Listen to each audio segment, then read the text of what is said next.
Imagine I placed something you desperately wanted in your hands. A relationship, an apology, a certain future, a person you thought would finally choose you.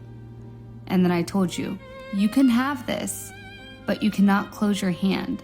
You'd probably look at me like I was crazy, right?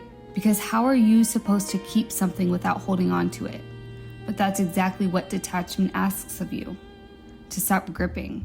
Not because you don't care, no, but because you finally realize something. Anything you have to destroy yourself trying to hold on to is already costing you too much. And that's where most people misunderstand detachment. They think detachment means you stop loving, you stop caring, you stop feeling. No. Sometimes you still love them and miss them. Sometimes a song still catches you off guard. Sometimes you just sit and wonder what they're doing. Detachment doesn't erase emotion. It removes your dependency on what happens next. You can want someone without needing them to choose you. You can hope something works out without forcing it to. You can still love someone and still accept that loving them doesn't automatically mean they belong in your life. It's maturity. Some of us don't actually struggle with letting go of a person. We struggle with letting go of the ending we created for them. And that's what keeps us stuck right there. You didn't just become attached to who they were. You became attached to who you thought they were going to be, what the relationship could eventually look like, what would happen when they finally understood you, when they finally healed, when they finally got serious, when they finally realized what they had. And without even realizing it, you started living emotionally in a future that never actually happened. That's why walking away feels so confusing.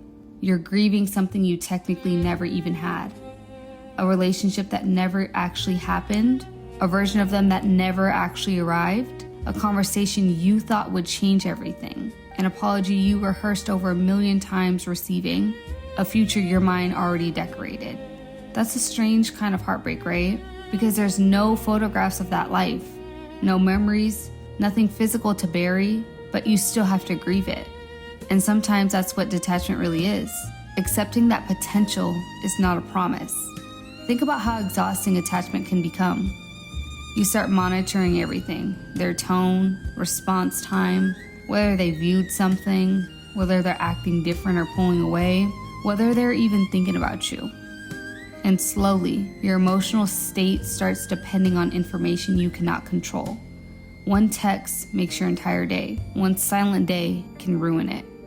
That's too much power to place in someone else's hands. Detachment is taking that power back.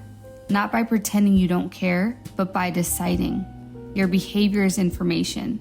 It is not an instruction for how I should feel about myself. Someone becoming distant does not mean to chase.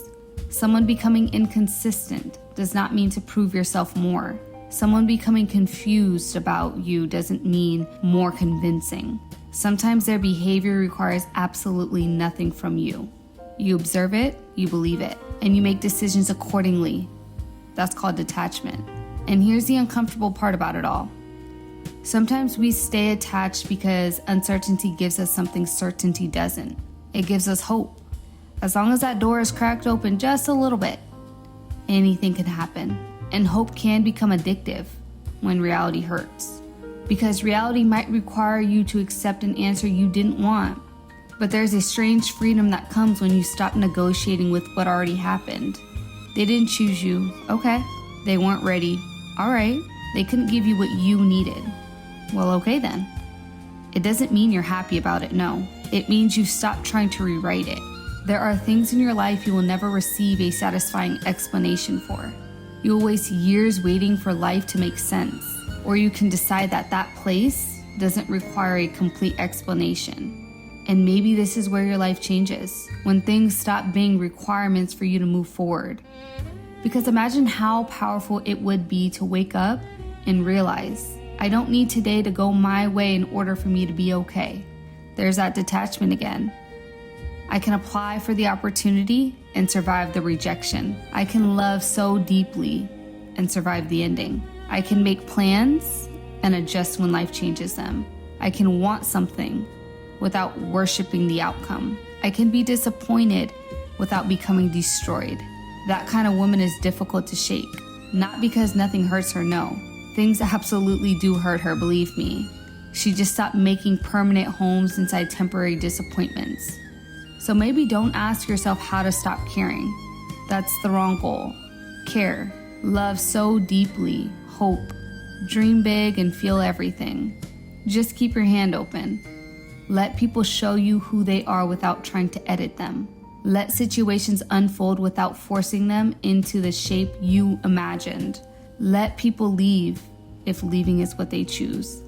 Let closed doors remain closed without standing outside of them begging for another explanation. Because your peace cannot always be waiting on someone else's decision. Sometimes the greatest form of detachment is quietly saying, I wanted this. I really did, but I don't need it to happen anymore. And there is something incredibly powerful about reaching that place.